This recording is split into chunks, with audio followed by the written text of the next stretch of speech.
We have breaking news just into CNN. North Korea has suspended talks with South Korea that were supposed to resume tomorrow. This has to do with South Korea-U.S. joint military drills. We're still working out some of the details here. But North Korea has said, according to the state-run news agency, that the U.S. should carefully consider the North Korea-U.S. summit in view of what it calls, quote, provocative military disturbances with South Korea. And joining me now is former retired Rear Admiral John Kirby. He's a former State Department spokesman, former Pentagon spokesman, and he's our CNN military and diplomatic analyst. What are you reading into this development? Perhaps not completely unexpected, but we were waiting to see what North Korea's move might be ahead of these talks. You know, in previous years, I would have said this is completely expected. I mean, they had that last year when we did this exercise, they launched off a bunch of missiles in protest. And this isn't the biggest exercise we do with the South Koreans. In fact, it's one of the smaller ones. Last year it was about 1,500 troops altogether. It's largely an air exercise. So in previous years, Brianna, I would say this reaction is totally expected for them to overreact like this. But you would think that given the prospect of a summit and the fact that Kim certainly appears to want to sit down with President Trump, that gives him the status he wants. It puts him on the world stage. This is not what I would have expected, quite frankly, from North Korea at this particular time. So it's really perplexing to me under these circumstances, given the stakes that we're facing here and potentially in June with a meeting between Trump and Kim Jong-un, that this would be the logical step for them. It almost seems like there's something off here. There's something that just doesn't quite compute. So to you, this is something that under ordinary circumstances, you might expect for them to kind of throw this the way of the U.S., but that things are just at such an extraordinary place right now that you are surprised. I am surprised. This threw me for a loop here.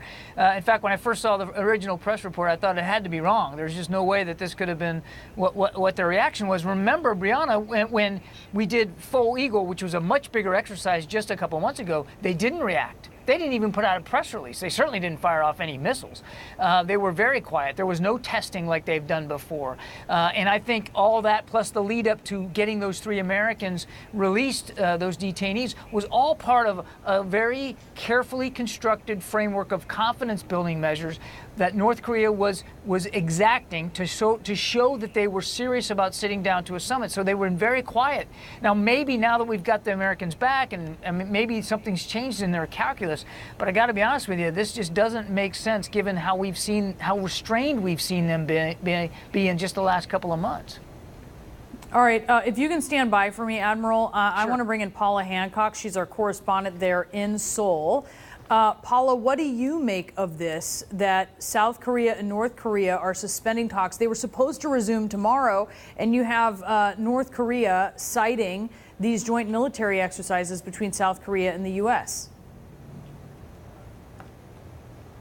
Well, Brianna, I'm with John. I mean, this is quite a surprising development, and those high-level talks are expected to start, or were supposed to start today. It's already Wednesday here.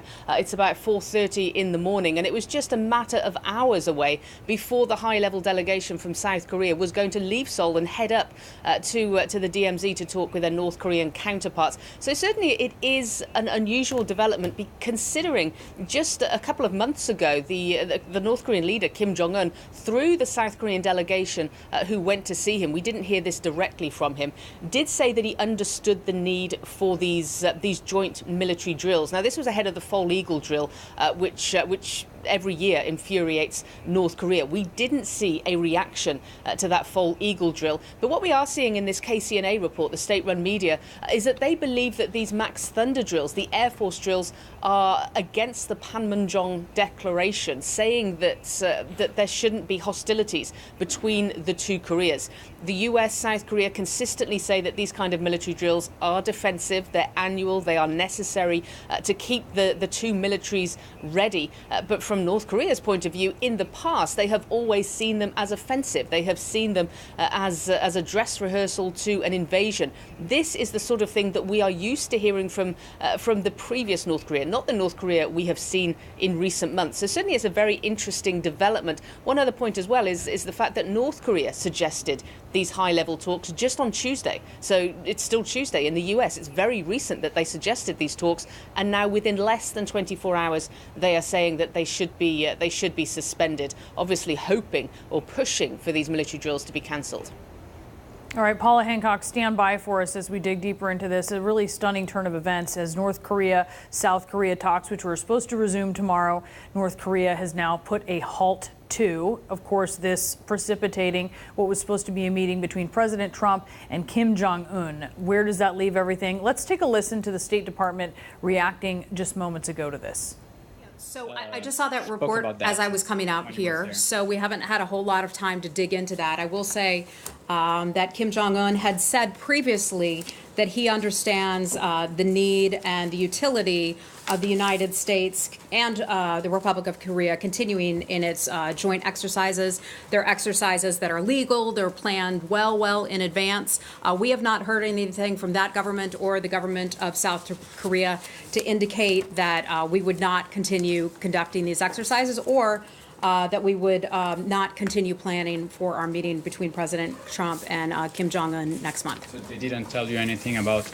We have no information on that whatsoever. What we have to go on is what Kim Jong-un had said before, that he understands and appreciates the importance to the United States of having these joint exercises. The Republic of Korea has as well. We've received no formal or even informal notification of anything. So you continue to plan the summit as? Absolutely. We will continue to go ahead and plan the meeting between President Trump and Kim Jong-un. Isn't a report from the official North Korean news agency at least an informal notice? Did it actually go out on there? Because I got this just as I was walking out here, so I haven't had a chance to fully sit down and investigate, but this is that would be news to me. It's So, good. okay, great. They're calling the exercises provocative, and they're calling them. Well, they're certainly not provocative. These are things that we do all around the world with many of our partners and allies. These are things that have occurred for decades and decades. Again, I'll say this for a third time, Kim Jong-un had said that he understands the importance to the United States that we conduct these joint exercises. These joint exercises continue to go on. So, okay. Hi. Wow, John Kirby, can you react to that, especially as someone who used to occupy that podium? I mean, Heather Nauert, the spokesperson for the State Department, coming out for the briefing, getting wind of this right before she goes out there, and the U.S. government has heard absolutely nothing about this, that these talks between South Korea and North Korea have been suspended. Yeah, it just shows you just how perplexing this really is. I've been in that situation where you're walking out to the podium and somebody hands you a slip of paper and you got to react to it in real time. I think she did as good as could be expected there. She kept coming back to that one line that Paula reiterated in your interview with Paula just a few minutes ago, that Kim Jong-un did say that he understood the need for exercises to continue, that he wasn't going to get animated by it, which just makes this decision all the more confusing. It's absolutely contravenes everything that the North has said that they mean to do in the lead up to the summit. Let's forget about denuclearization and what the results of the summit are going to be. This just doesn't compute. It doesn't make sense with what we've seen them say and how they have actually reacted in real time, tangibly, to the lead up to the summit. So it's very confusing. I understand the spot that she's in, but I think she handled it about as good as you could possibly do it.